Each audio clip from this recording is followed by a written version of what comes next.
Ça semblait logique, dans cette question du prix du bio, de la poser au travers de la problématique de la valeur et non pas de la problématique du prix. 2050, c'est la date que s'est donnée la France pour atteindre la neutralité carbone.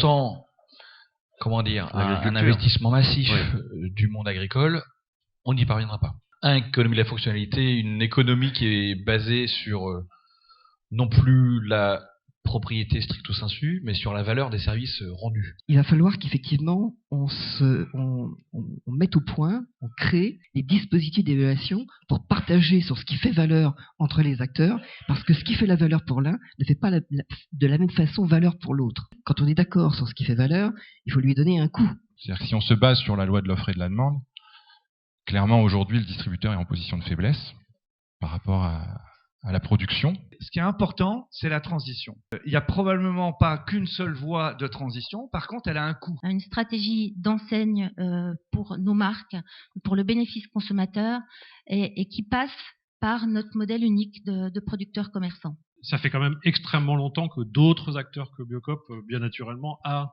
noué, investi, participé avec tel ou tel. Les producteurs ont besoin de deux choses. Ils ont besoin d'un prix rémunérateur de leur travail. Et puis la deuxième évolution, c'est de la visibilité. Il se passe des choses aujourd'hui très intéressantes.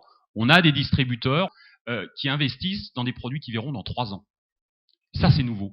Le prix du bio, ça ne doit pas être un sujet tabou. Est-ce qu'on est capable demain de collectivement construire un fonds où on se met autour de la table et on parle de la bio de demain et comment on la construit? J'ai demandé à la DGCCRF que la prise en compte des spécificités du bio soit l'un des axes de vigilance de l'enquête nationale relative aux prochaines négociations. On s'est mis dans la tête que le prix du bio, il était haut. Et par rapport à quoi? Il faut se battre pour pas que ça baisse. La meilleure façon pour que les prix ne s'effondrent pas, il faut que la demande et l'offre évolue de pair. Quand on donne une promesse au consommateur, plus que de la transparence, finalement, ce soit de la sincérité dans la réponse qu'on leur apporte. Il faut que le consommateur, quand il est dans ses rayons, il soit consommateur, comme je le dis souvent, et qu'il mette en adéquation ce qu'il veut avec ses actes d'achat. Quand on voit le marché du bio qui en valeur augmente de 36% en 2 ans, visiblement, les consommateurs sont prêts à payer plus cher. C'est une évidence. Produire plus de produits bio en France, ça va pas faire baisser les prix.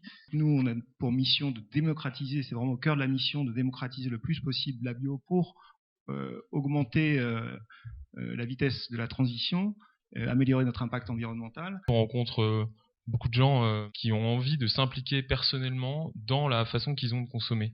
Et la thématique des contrats tripartites répond un peu à ces enjeux de on garde le lien entre production, transformation, distribution et évidemment consommateurs et consommatrices. On a la chance à l'agence bio de rassembler des gens d'horizons différents, d'opinions parfois différentes,